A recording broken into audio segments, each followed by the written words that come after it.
ஒரு வீடு கட்டணும்னா நம்ம ஊர்ல பெரும்பாலான மக்கள் கேக்குற முதல் கேள்வி என்ன தெரியுமா? ஸ்கொயர் ஃபீட்டுக்கு எவ்வளோ? ஆனா ஒரு சின்ன விஷயம் யோசிச்சு பாத்தீங்களா?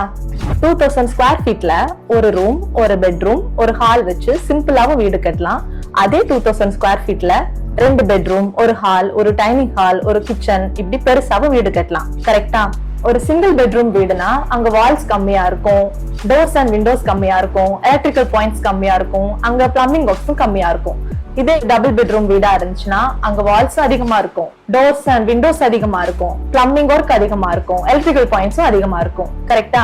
அப்போ ஒரு கொஸ்டின், இந்த ரெண்டு வீட்டோட காஸ்ட் ஒரே மாதிரி இருக்க முடியுமா? முடியாதுல்ல.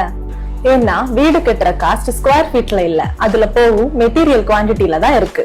சோ ஸ்கொயர் ஃபீட் மெத்தட்ல கரெக்டான காஸ்ட் சொல்ல முடியாது. அதனாலதான் நாங்க எங்க ஜேம்ஸ் கன்ஸ்ட்ரக்ஷன்ல PEF மெத்தட், அதாவது ப்ரொஃபஷனல் இன்ஜினியர் ஃபார்முலா மெத்தட் தான் யூஸ் பண்றோம். PEF மெத்தடா அப்படின்னா என்னன்னு தானே கேக்குறீங்க? PEF மெத்தட் பத்தி நெக்ஸ்ட் வீடியோல டீடைலா பார்க்கலாம்.